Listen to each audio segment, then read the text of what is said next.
Estamos iniciando um novo trimestre com vocês, o segundo trimestre da CPAD em 2025, escrito e comentado pelo pastor Elienay Cabral, onde a CPAD traz como proposta para a classe dos adultos o tema "E o Verbo se fez carne", Jesus sobre o olhar do apóstolo do amor. Neste trimestre, vamos estudar com vocês especialmente o Evangelho de João. Eu espero muito que o Senhor fale com você. Para você iniciar bem e biblicamente, você pode iniciar a partir de algumas bases que a própria lição já traz. A primeira delas é o texto áureo. Faça a leitura do texto áureo que se localiza em João, capítulo 1, versículo 14. Leia também a verdade prática. É interessante quando você apresenta a verdade prática em sala de aula junto com os seus alunos, porque traz uma dinamizada para a tua ministração.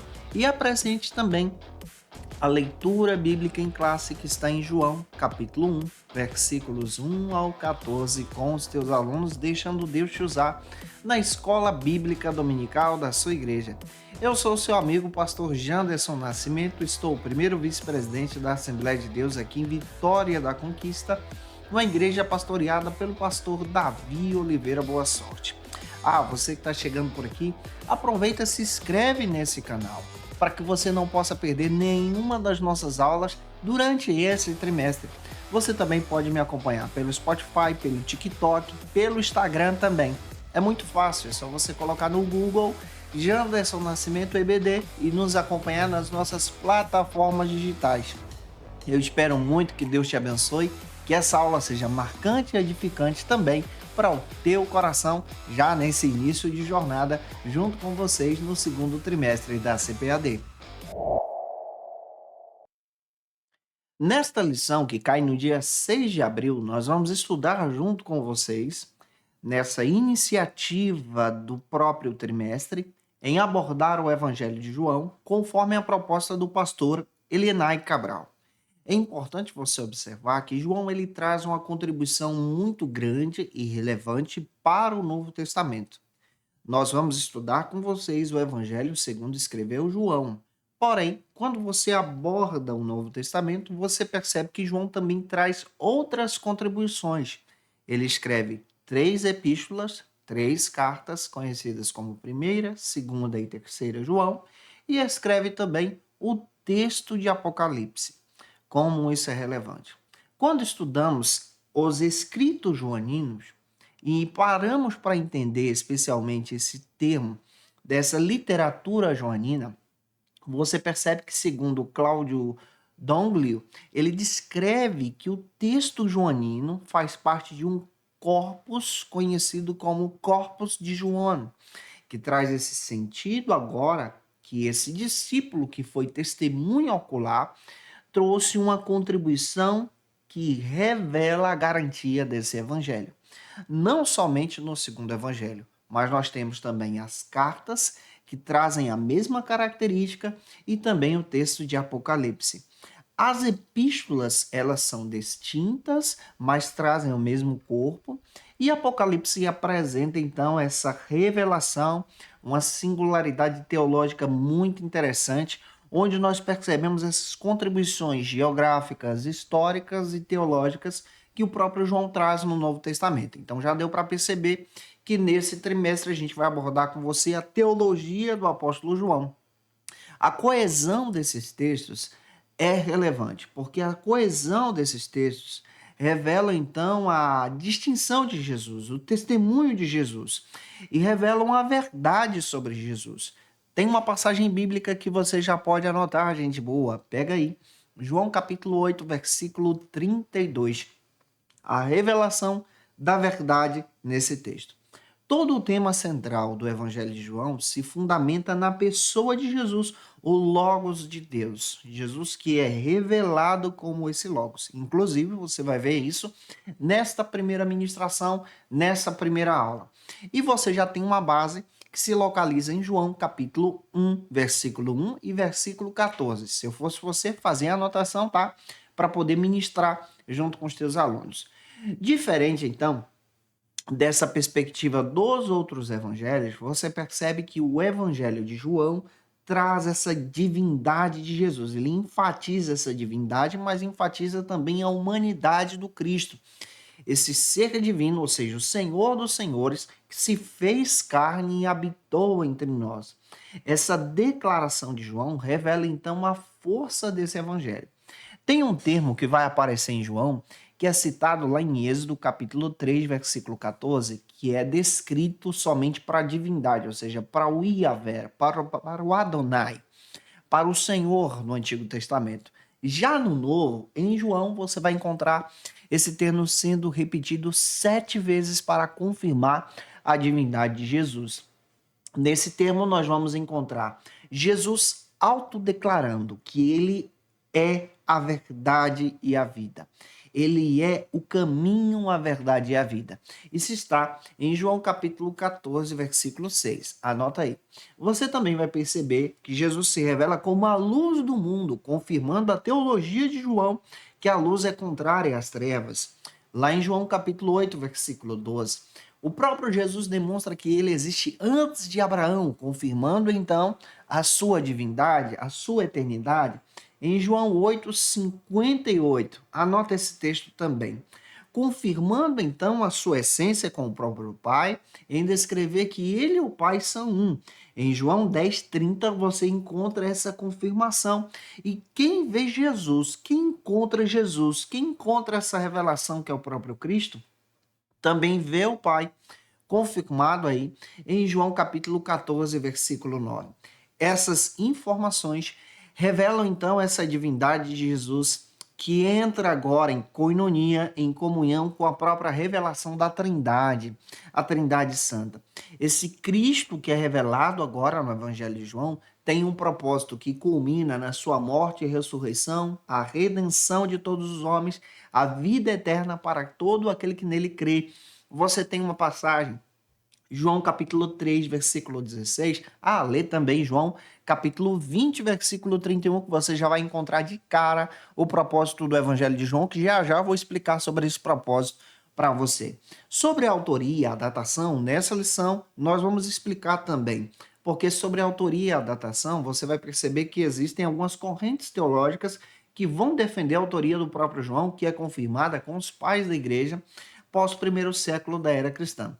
Você vai perceber também, nesse detalhe, que Jesus ele é conhecido a partir desse evangelho, revelando agora esse papel do discípulo do amor, que revela o próprio Cristo como Senhor. E tem uma passagem que você pode ler, que está em João capítulo 13, versículo 35.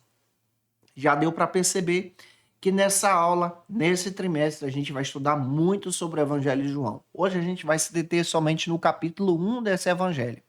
E eu espero contribuir com você nessa ministração. E se você é professor da classe dos adultos, gente boa como você é, e quer poupar o teu tempo para preparar a tua aula, organizar o teu material, eu tenho um recurso que vai te ajudar. É o Facilita EBD. No Facilita EBD, você encontra o esboço da aula que eu estou sempre ministrando aqui para você, onde eu coloco versículos a mais, trago argumentos diferentes da própria lição. Esse esboço é exclusivo para quem é assinante, tá? Você vai encontrar também o PowerPoint, os slides, onde você pode utilizar esses recursos para ministrar em sala de aula e a tua aula ser uma bênção na EBD da tua igreja. A nossa proposta é trimestral, é uma assinatura. Lembrando que você pode ter acesso a ela no link na descrição desse vídeo, ou acessando facilitaebd.com.br, ou escaneando esse QR Code que está aqui na tela. Fica à vontade para conhecer a nossa proposta e eu espero que o Senhor te abençoe durante todo esse trimestre para que você possa crescer junto comigo em Jesus. Vamos agora para o primeiro ponto. No primeiro ponto, nós vamos abordar a proposta do pastor Elienay Cabral, que é conhecer o Evangelho de João. No primeiro ponto da lição, é relevante você ler uma passagem bíblica. Gênesis capítulo 3, versículo 15, você encontra a profecia sobre Jesus no proto-evangelho. E o primeiro subtópico trabalha exatamente sobre a autoria e data, como proposta do pastor Elienay Cabral.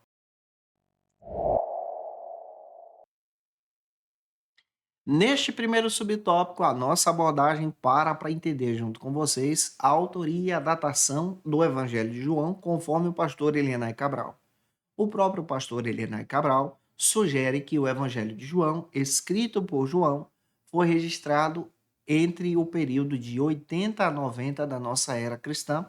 A própria lição vai confirmar isso para você. Sobre a autoria, quando você para estudar essa composição joanina, alguns teóricos têm dificuldade em entender a identidade do próprio autor deste evangelho. Isso porque o evangelho de João e as cartas não demonstram claramente que foi João que escreveu esses textos, sendo apresentado como o próprio autor. Então é necessário ter uma interpretação para compreender essa autoria. Já o texto de Apocalipse, isso fica mais claro. Quando você pega o texto de Apocalipse, que também foi escrito por João, você tem a menção do nome dele. Lá em Apocalipse, capítulo 1, versículos 4 e versículo 9. Inclusive, ele dá o local onde ele escreveu. Foi na ilha chamada Patmos. Porém, quando você vai para a história da igreja, pelo testemunho dos pais apostólicos, você descobre que os pais apostólicos, então, testemunharam que João registrou esse texto. A exemplo de Justino Marte, Ireneu de Lyon, Policarpo, que trazem esse testemunho em descrever que o próprio João registrou esse texto. Quando você vai para Justino Marte viveu cerca do ano de 160 da nossa era cristã e ele confirma que esse texto foi escrito pelo próprio apóstolo João. Quando você observa as narrativas de Policarpo, você vai descobrir que Policarpo foi discípulo do próprio João, morreu por perseguição, mas testemunhava que o próprio João registrou esse texto. Anos mais tarde você vai encontrar o Ireneu de Lyon, que vai confirmar essa existência do texto e vai confirmar a autoria do texto a partir dos relatos históricos que estão sendo demonstrados a partir desse contexto da própria tradição da igreja, confirmando o Evangelho de João, que é fundamentado na verdade. Tem uma passagem bíblica que você pode ler. João capítulo 17, versículo 17, vai te ajudar muito nessa ministração. Para testificar isso, Justino Marte, em seu diálogo com Trifão, ele faz questão de confirmar que o texto de João, as cartas e Apocalipse foram escritos pelo discípulo amado, que no caso é João, discípulo de Cristo. Quando você olha para Ireneu de Lyon, ele que testemunhou de forma clara, a partir dos ensinamentos de Policarpo, que foi discípulo de João, confirmando que João escreveu realmente esse texto, que é o segundo evangelho que nós temos. Ou seja, esse evangelho segundo João, tá? Para você pegar. Nesse sentido, então, você percebe que esse discípulo amado, que é João, é confirmado na própria Escritura. João capítulo 13, versículo 23. Faça a leitura desse versículo junto com os teus alunos. E isso é confirmado pela própria tradição.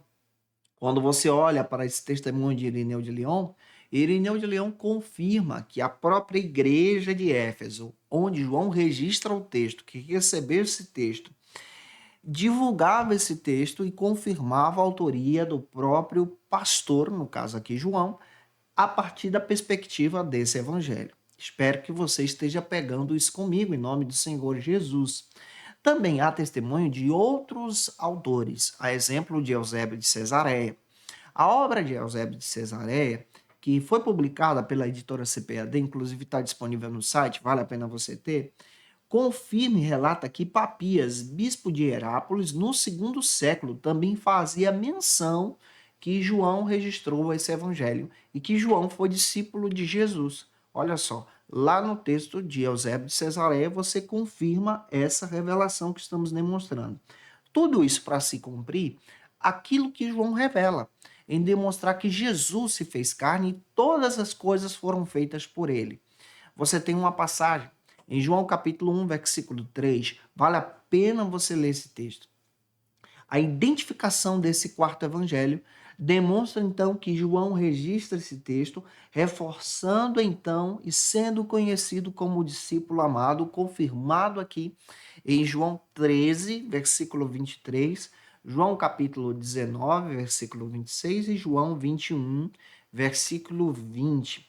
Além do que, a própria tradição faz questão de dizer que esse João foi discípulo de Jesus, foi filho de Zebedeu, irmão de Tiago, confirmando aqui lá em Marcos capítulo 3, versículo 17. O próprio Pedro também confirma essa relação que ele tem com João, registrado em João 21, versículo 22, dando testemunho que esse quarto evangelho foi escrito pelo apóstolo João. E aqui eu já tenho uma pergunta, onde você pode utilizar essa pergunta em sala de aula para trabalhar junto com os teus alunos. De que maneira e de forma segura nós podemos confirmar que o evangelho foi escrito realmente por João, já que nós não temos provas dentro do texto? Nós podemos confirmar, a partir de uma resposta bíblica, pelo testemunho dos pais da igreja, a exemplo do próprio Justino Mártir, Irineu de Lyon, Policarpo e entre diversos outros que confirmaram esse testemunho, pessoas que viveram mais ou menos naquela época. E você tem uma base bíblica para confirmar a verdade. João 17, 17. Eu espero estar te ajudando nessa ministração. E se eu estou te ajudando, comenta aqui o que, que você está achando desse trimestre, o que, que tu está achando dessa aula também. O teu comentário é importante para a gente.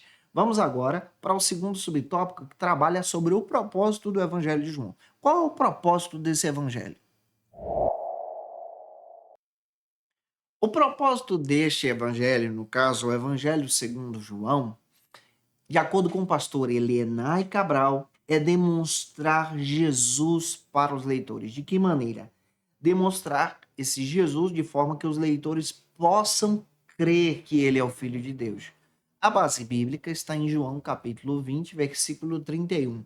Vale a pena você realizar essa leitura junto com os teus alunos. Contudo, há um debate muito interessante sobre esse assunto. Qual é o propósito mesmo desse evangelho? A partir dessas metodologias que existem também no nosso tempo. Mas é interessante você observar que o próprio evangelho traz um propósito significativo, diferente dos evangelhos sinóticos. Os evangelhos sinóticos são aqueles que têm o mesmo olhar sobre a pessoa de Jesus. Entre eles, nós vamos ter Mateus, Marcos e Lucas. João já traz isso de forma diferente. É por isso que João traz uma perspectiva bem interessante.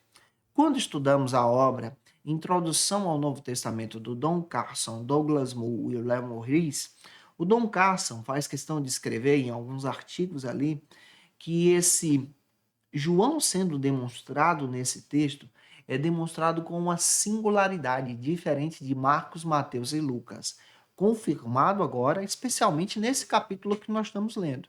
Capítulo 1, versículos 1 ao 18, em todo o evangelho você vai perceber essa relação sendo demonstrada. A comunidade joanina que recebe o texto também confirma isso anos depois. Então, quando você analisa exatamente esse texto, você vai descobrir que, de acordo com Carson, o evangelho joanino traz uma unidade, uma exortação sobre a salvação que vai além dos judeus, mas também alcança os gentios, toda a terra, conforme João capítulo 4, versículo 22, vai além dos samaritanos, alcança você também. Já o Douglas Moo, também comentando a respeito desse próprio texto que estamos citando para você, João capítulo 20, versículos 30 e 31, é o texto base, são os versículos-chave para você entender o foco desse evangelho, em descrever nesse registro original, em apresentar exatamente o Cristo nessa revelação, para que nós possamos crer. Em confirmação com isso, você tem o texto de 1 João, capítulo 5, versículo 13 também. Anota esse versículo também, onde você percebe que esse João escreve para que possamos ter a vida eterna em Jesus. Então, quando nós lemos esse texto do capítulo 20 de João, é uma confirmação da visão que Jesus tem, sendo demonstrada a partir da ótica de João, e João revela essa ótica, dessa visão que ele obtém de Jesus, em descrever exatamente essa salvação. Você percebe isso em João 4, 25, João 10, 16, João 19, 13, que vai confirmar tudo isso que estamos descrevendo para você. O propósito do Evangelho, então, é fortalecer os crentes em um discipulado, em um alcance missionário. O propósito do Evangelho, em frequentes traduções, é demonstrar esse fortalecimento da fé. Isso é relevante. A partir dessa ótica, você percebe que o evangelho não se prende somente para os judeus, mas também alcança você. O próprio Don Carson, Douglas Moo, confirma isso, essa revelação do Messias que se fez carne e habitou entre nós, fundamentando em Filipenses capítulo 2, versículos 5 ao 11, Colossenses capítulo 1, versículos 15 ao 20. E aqui você encontra três características do propósito desse evangelho. Anote aí. A primeira delas é evangelizar os gregos, os gentios. A segunda é discipular os cristãos, é discipular as pessoas. Esse evangelho tem um caráter discipulador extraordinário. E a terceira é o fortalecimento da fé. Todo o propósito está apresentado nos versículos, mas você pode também demonstrar esses três princípios em sala de aula. Para te ajudar, tem uma pergunta, um quiz que você pode utilizar em sala de aula. Como nós podemos discernir esse propósito central do Evangelho de João? A resposta está aqui sendo demonstrada para você, que o Evangelho de João procura ensinar a comunidade a evangelizar em qualquer contexto, a discipular e a fortalecer as pessoas pela fé. Você tem isso em João capítulo 20, versículo 31. Gente boa, leia esse versículo junto com os teus alunos. Aproveita e comenta aqui de onde você está me assistindo, de onde você está acompanhando a gente nesse trimestre para a glória de Deus. O primeiro subtópico abordou sobre essa questão da autoria. Agora, nesse segundo, nós abordamos sobre o propósito. E o terceiro subtópico, que vamos trabalhar nesse primeiro ponto, trabalha sobre a natureza de Jesus sendo demonstrada nesse evangelho.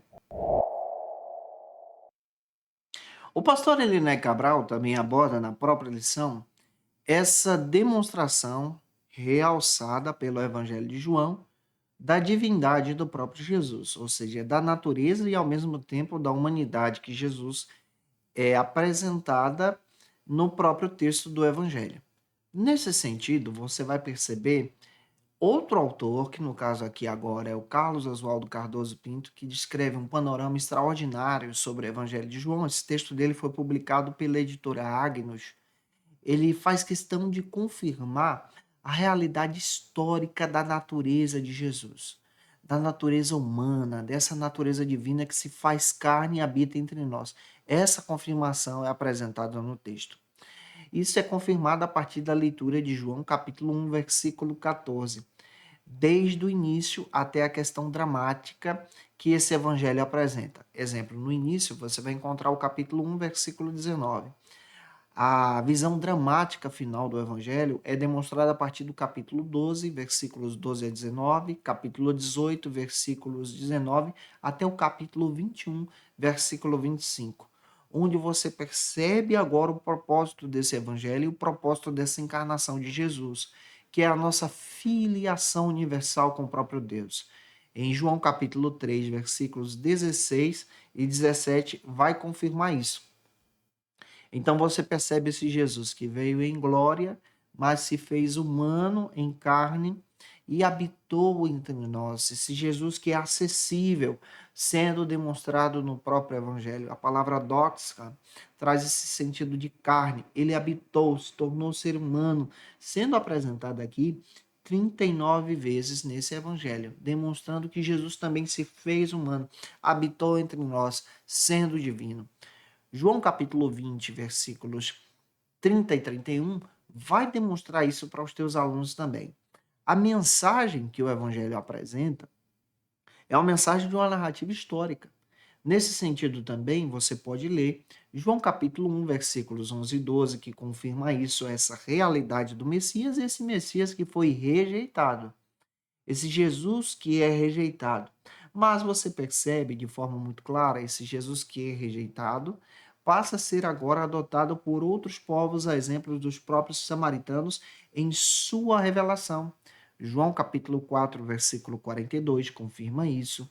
Você percebe também que, paralelamente, se confirma profecias antigas, exemplo de profecias do próprio profeta Isaías, a partir da leitura de João 10, versículo 31, João 12, versículos 10 ao 11, confirmando que ele chegou para dar vista aos cegos.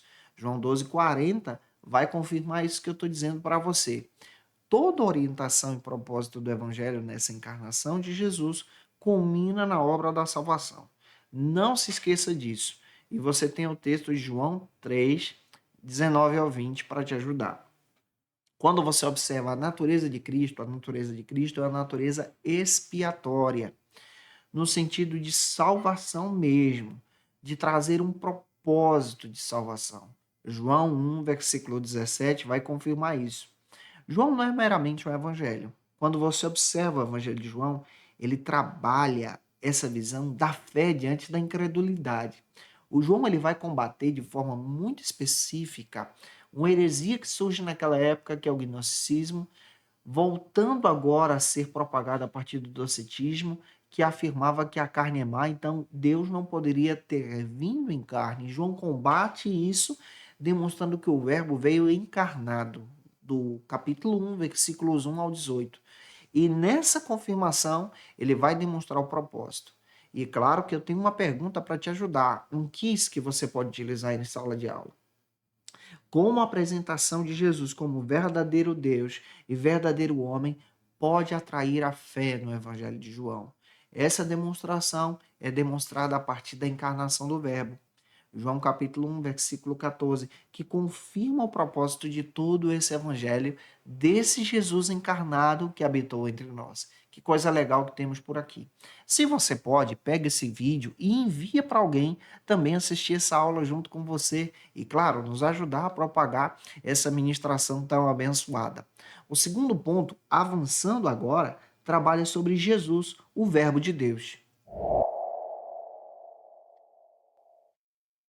No segundo ponto, é relevante você apresentar um versículo bíblico, Filipenses capítulo 2, versículo 5, onde você percebe essa encarnação de Jesus que confirma também toda a orientação que João está trazendo. Primeiro subtópico retrata sobre essa revelação que ultrapassa o passado, conforme o pastor Helena Cabral apresenta na própria lição. O pastor Helena Cabral trabalha exatamente essa perspectiva em descrever a existência de Jesus antes de tudo, antes de toda a criação, confirmando isso a partir da sua eternidade, fazendo a leitura de João capítulo 1, versículo 1, confirmando que Jesus já existia antes de todas as coisas. Quando você faz a leitura desse termo, especialmente do capítulo 1, fazendo uma exegese do texto, Russell Champlin, ele confirma outro detalhe, que aparece uma palavra grega, que é o termo era, nesse sentido em descrever a própria divindade do verbo, ou seja, em relatar que o verbo já existia antes de toda a criação, no sentido de explicar o logos divino, que é a revelação do próprio Jesus, confirmando isso com Gênesis capítulo 1, versículo 1. Esse Jesus já existia antes de todas as coisas. Nessa leitura, essa indicação do termo era traz esse sentido em descrever que ele já era antes de todas as coisas, antes de toda a criação, antes que houvesse o mundo. Olha para alguns textos que vão confirmar isso. João 1 e Efésios capítulo 1, versículo 4. Você percebe que ele já existia antes da criação de todas as coisas. Olhando para a eternidade de Jesus, você percebe esse princípio sendo demonstrado em descrever que ele é coautor da própria criação, confirmando a própria teologia da Trindade. O Russell Champlin também descreve que Jesus é revelado como esse coautor e diversos escritores bíblicos também confirmam essa autoria. Olha para o texto de Apocalipse capítulo 3, versículo 14, onde Jesus ele é o princípio da criação. Ele é o criador de todas as coisas. Nesse sentido, você percebe que ele é o agente iniciador da criação, confirmando a leitura de João capítulo 1, versículo 3. Vai anotando esses versículos aí, tá? Lembrando que eles já estão anotados no nosso esboço disponível no Facilita EBD. E é claro que essa insistência da revelação do verbo confirma exatamente que desde o princípio ele já existia. Nessa confirmação, Champlin utiliza essa palavra era ao invés de tornou-se, em descrever que ele é Senhor, que ele já existe, veio de forma muito clara para exercer a vontade de Deus. E olhando para isso, você tem alguns textos que vai confirmar. João capítulo 1, versículo 3, João 14, João 1, 4, em descrever que dele existe vida, ele é a luz, confirmando então essa revelação antes da fundação do mundo. Aqui você já vê a autoexistência de Jesus sendo revelada no próprio Evangelho. Olha que legal que nós temos aqui. Tem uma pergunta para você dinamizar as suas aulas. De que maneira esse termo, no princípio, era o verbo, pode descrever aqui a divindade de Jesus? A resposta bíblica é a partir da palavra era, que no grego já traz essa ideia de existência antes de todas as coisas, fundamento para todas as coisas. E você pode ler a passagem de Efésios capítulo 1, versículo 4, para confirmar isso junto com os teus alunos, a partir da ótica de Paulo agora.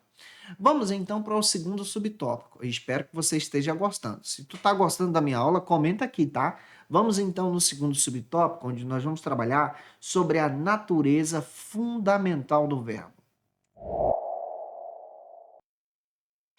Neste segundo subtópico, a pastora Elenay Cabral fala sobre a natureza divina do verbo. Quando você observa essa palavra verbo, ela está designando a pessoa de Jesus, tá? Conforme o autor Russell Champlin, em seu comentário, que foi publicado pela editora Agnus, versículo por versículo, ele trabalha essa palavra verbo, no versículo 1, descrevendo exatamente esse sentido do logos, em apresentar simultaneamente e ao mesmo tempo a mesma essência do Pai, ou seja, a mesma essência que Deus tem, a mesma essência divina. João, ao mencionar a palavra verbo, o verbo era Deus, que no caso ele está se referindo a Jesus e falando dessa unidade que Jesus tem com o Pai, João então está confirmando essa unidade e ao mesmo tempo a mesma essência divina que Jesus tem. Olhando para isso, na língua grega você vai perceber essa ideia do logos e theos, trazendo esse significado de revelação divina. Segundo Champlin também, você percebe que nós precisamos traduzir de maneira clássica, para que você não possa correr o erro de dizer assim, ó, o verbo era um Deus. Isso aqui é uma heresia, onde você vai confirmar que Jesus, ele não era divino na mesma essência do Pai se você realizar essa leitura. A verdadeira leitura clássica da tradução desse texto traz o sentido de que o verbo era Deus, não um Deus, mas no sentido de estar na mesma unidade, na mesma essência, como o pastor Ezequiel Soares explicou na aula passada. Não há um termo ó aqui. E aqui você percebe nesse sentido, desse caso, falando dessa unidade que Jesus tem como Pai na mesma essência. E isso é apresentado no Evangelho. Esse termo era é confirmado a partir da leitura de João capítulo 1, versículo 3. Observando essa reflexão, você percebe essa sentença do Logos é entender que esse Jesus, ele é Senhor, ele é Deus, ele tem a mesma essência na tradução desse texto. Tenho mais uma pergunta para te ajudar. Se eu estou te ajudando, não esquece, tá? Envia essa lição para alguém. A pergunta que eu vou te ajudar, que é um quiz que você pode utilizar em sala de aula, é como nós podemos entender a divindade do verbo a partir da leitura de João 1.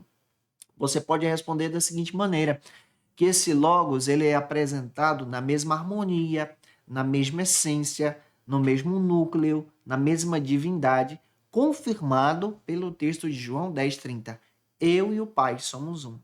Vamos avançar. Terceiro subtópico do segundo ponto, agora trabalha aqui outro argumento, conforme o pastor Elenay Cabral desenvolve com a gente. No princípio era o verbo.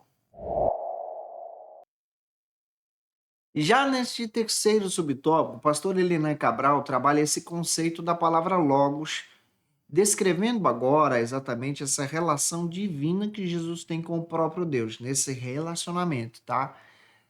E o próprio Champlin, comentando sobre esse argumento, ele faz a leitura a partir do versículo 2, do capítulo 1 do Evangelho de João. Você pode ler esse texto junto com os teus alunos. que reflete agora três grandes declarações do Logos divino. Essas três declarações revelam, então, essa íntima relação que Jesus tem com o próprio Pai. O Champlin destaca isso de forma muito básica, de três maneiras. A primeira maneira é essa visão da inversão proposital, onde você sublinha aqui essa perspectiva de que o Verbo está com Deus desde a eternidade. Essa visão aqui descreve que esse Verbo já permanece com Deus desde a eternidade, falando da eternidade de Jesus. A segunda vai trabalhar exatamente sobre esse conteúdo teológico que descreve essa unidade essencial entre o Pai e o Filho, a unidade que Jesus tem com o próprio Deus.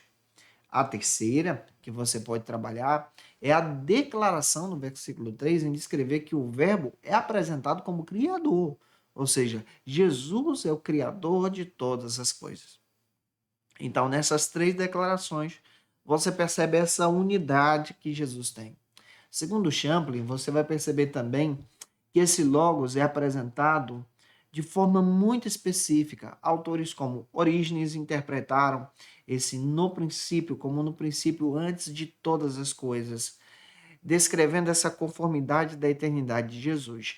Tem algumas passagens que podem te ajudar.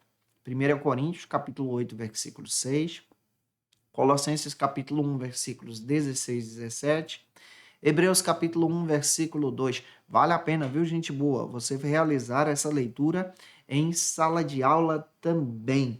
Dessa forma, o Champlin está pontuando essa ação criadora que Jesus tem em todo o universo. Por causa dele, tudo se fez.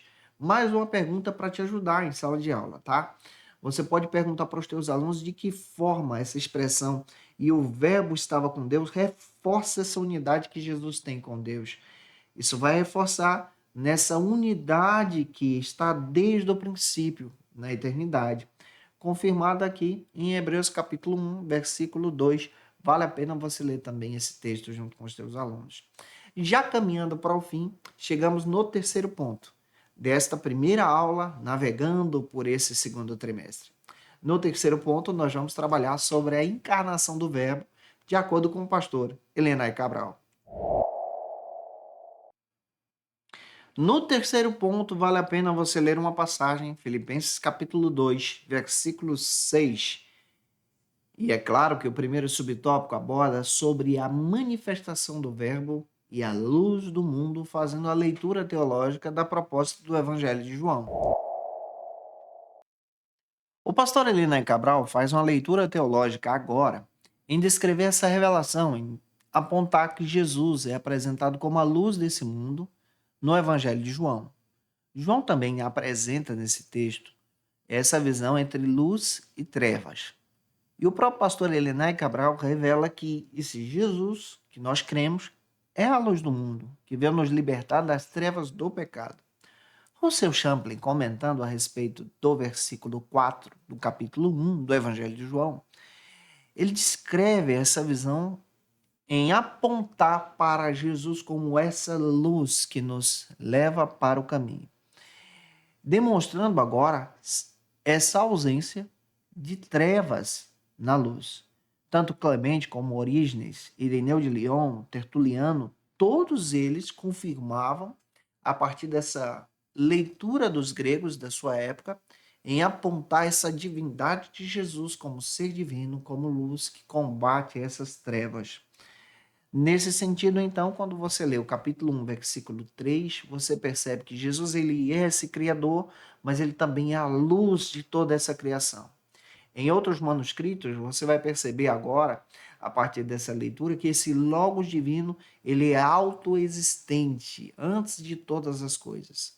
Olhando para essa abordagem também, você percebe que esse Logos divino ele tem a sua existência é enfatizada em outras passagens, a exemplo de 1 Coríntios capítulo 8, versículo 6, Colossenses capítulo 1, versículos 16 e 17, você tem Hebreus capítulo 1, versículo 2, que aponta agora essa pontuação em descrever que por causa dele nós fomos adotados em Cristo e a nossa natureza agora passa a pertencer a esse Logos. Nessa perspectiva bíblica, também entendemos que nele não habita trevas, e se nós queremos estar com ele, precisamos então caminhar para a luz. João capítulo 1, versículo 5. Nele está a vida, nele vem então todo esse proceder de libertação das trevas do pecado. E aqui você tem uma pergunta para poder trabalhar junto com os teus alunos. Como a afirmação de que nele estava a vida e a vida era a luz dos homens, a partir da leitura do capítulo 1, versículo 4, confirmam exatamente essa esperança em Jesus mediante as trevas? A resposta é muito clara. João 1, versículo 4, confirma que Jesus é aquele que veio para nos libertar de todo o pecado, nos libertar dessa escravidão e nos dar a vida eterna para a glória de Deus. Segundo subtópico do terceiro ponto, espero muito estar te ajudando. Se você tem uma contribuição, quer fazer, deixe teu comentário nesse vídeo aqui também, porque outros professores podem aprender com você. O segundo subtópico trabalha sobre o privilégio de nos tornarmos agora filhos de Deus. Segundo o pastor Elenay Cabral, quando nós observamos esse privilégio que temos de sermos agora reconhecidos como filhos de Deus, essa leitura é retirada a partir da leitura do Evangelho de João. E João vai apresentar isso a partir do capítulo 1, versículo 12, onde você tem essa declaração, que nós recebemos essa vida e nos tornamos agora, com esse privilégio, a partir de Jesus, filhos de Deus. Esse versículo faz questão também de confirmar essa autoridade que Jesus tem em seu plano para nos resgatar a partir da soberania divina. Dessa maneira, de forma genuína, a partir da leitura da fé, nós descobrimos pelas Escrituras que o indivíduo agora passa a ser filho de Deus por causa e por intermédio da regeneração.